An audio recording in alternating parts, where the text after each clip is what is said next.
every time in my life when I've gone through something hard, when I've over-delivered or I've given, it's come back like tenfold. I'm curious how to articulate that appropriately from a faith-driven mindset for our audience. Certainly money is just a topic that the church in general, I think, does a poor job talking about. But to me, the question solely comes down to whose money is it, right? Am I the owner of such money, or am I a steward of what the resources I've been given? You know, you look at the parable of the talents in the New Testament, Jesus is talking to his disciples and says, I'll paraphrase, but basically this guy owns the land. He goes out and he gives one person 10 talents, the other 5, and the other 1. And he says, go and double it for me, right? Basically, go and grow this. Well, the 1, he comes back later, the master comes back, and the guy with 10 turns it into 10. He says, well done, good and faithful servant, enter into the rest of your master. To the 5, the guy doubled it, another 5, well done, good and faithful servant, enter into the rest and joy of your master. The guy who had 1 said, master, I was scared, and so I buried it. Right. And he said, you wicked and slothful servant. And so, again, it's this reality of when we read the Bible or we hear stories someone's teaching us, we often read ourselves as, I'm the master of that field. I'm the guy going out and giving 10 and 5 and 1. No, you aren't. You're one of those people getting 10, 5, or 1. You are in receipt of whatever it is that the master had chosen to give you. You are simply a steward of the resources that the master had. And in that stewardship, you must pursue excellence. And who did the master say, well done, good and faithful servant? The one who took it and multiplied it, right? That's what good stewardship looks like. So if we have a proper understanding of it lines up exactly what you said earlier, of your body, your health, right? That's number 1, of your faith, of your mind, of your relationships, of your children, of the business that you have, of the income that you have, of your car, of your house, whatever it is. Who does it belong to? And if we get that answer wrong, and we think it's ours and we are the ones that earned all of it. And I'm not saying we didn't work for it. You got to work for it. Just like those who took the 10 and turned it into 10. He did something. It doesn't tell us what, but he didn't bury it like the guy with 1. He did something to multiply that. He did the work. So yes, we did the work, but we were in stewardship of the resources that the master has given us.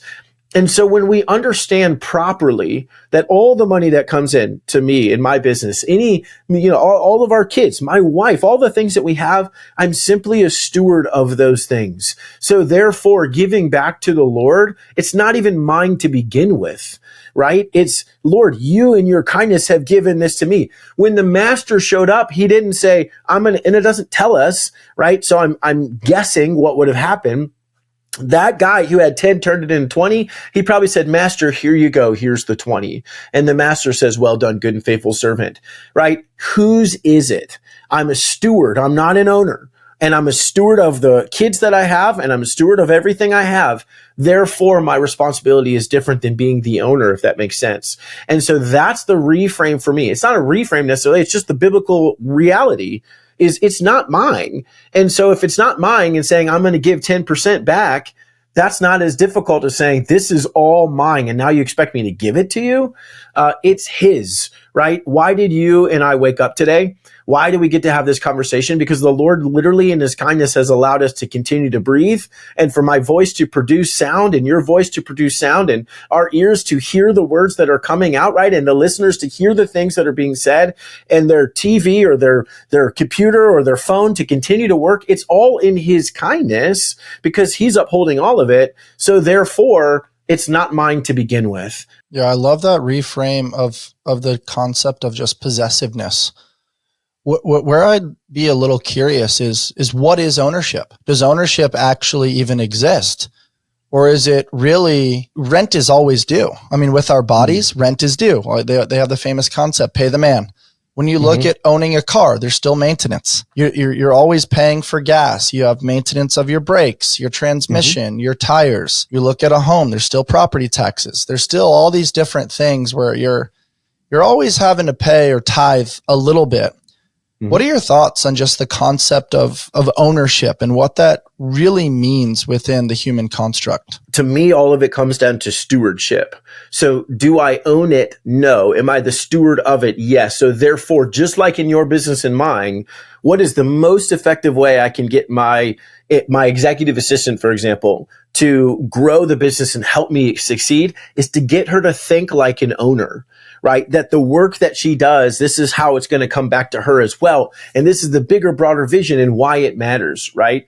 The Lord is the ultimate leader. And so he fully understands that though it is his, the best way for us to operate at a high level is to take ownership of what we have. It would be unacceptable for me to say, well, I know they're my kids, and I'm just a steward. I have no ownership over them.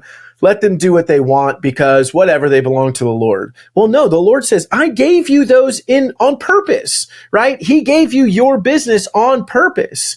And so the ownership aspect is for you to say, I've been given this assignment, just like the parable of the talents. I must turn this 10 into another 10. I have to. I have been given ownership of someone else's resources. It was put to me this way. A friend of mine who's he runs a community called Wealth Without Wall Street. He's an amazing, amazing man. And he said, Garrett, if I gave you $40 million and I said, take care of this money for me, how much time do you think I would expect you to spend on that per week, right? Per day, per month?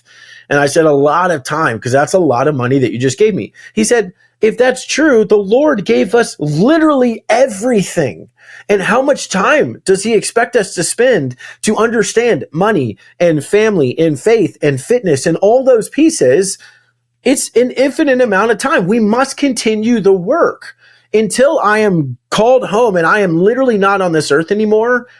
I am simply a steward who must be in pursuit of excellence because the master gave that job and that assignment to me. I must be in pursuit of those things, or I am dishonoring the master who said to the servant who buried the one, you wicked and slothful servant. That's not what I want to hear, right? That's not what ownership looks like. It says he gave, I don't know how many talents I have. I don't know if I'm a 3 or 5 or 6 or whatever I am. But I do know my responsibility is to multiply that. And in order to multiply that, I must take ownership as if it belongs to me. Now, here's the beauty of it. Whatever purpose the Lord has for me in my life, I need to be in pursuit of that. When I die, the Lord doesn't. He's here forever. And so he's going to take that purpose and he's going to give it to somebody else. Whatever I was in pursuit of for him, whatever he wanted me to build, I'm going to work on building that. He's going to bring other people along later to build and continue to build that same thing. So whose is it? It's his. I'm the steward while I'm here, right? I might be building on a mission that he had someone start in the 1800s. I have no idea, but he is the one that orchestrates those things. And so I do think that we must operate like owners while having the humility to recognize, who does this belong to anyways? You woke up. Your body works. You don't have cancer. You don't have this, whatever the scenario is, solely because the Lord is kind and has work for you to do. Get up and do the work and do it joyfully. And I think when we really start to understand what is biblically right and true, it does change the way we show up and do our work. I really love the concept of operate like an owner. Because if you were to just observe, I mean, you're in real estate. If you look at, let's just say, property management of an apartment complex, most people take ownership of their apartment. The common area always goes to hell. It's not tended for. There's trash usually everywhere. And people's perception ends up becoming, oh, that's not mine. It's not my problem. As opposed to, when you take supreme ownership, you might see a piece of toilet paper on the floor, you grab it and throw it away. I know when I operated and worked for other gyms, I always operated as if I was the owner. So I'd go in, if there was water all over the sink and the countertop, wipe that down real quick. You don't really get a tangible monetary return on investment, but you update your operating system as far as sharpening the sword of character.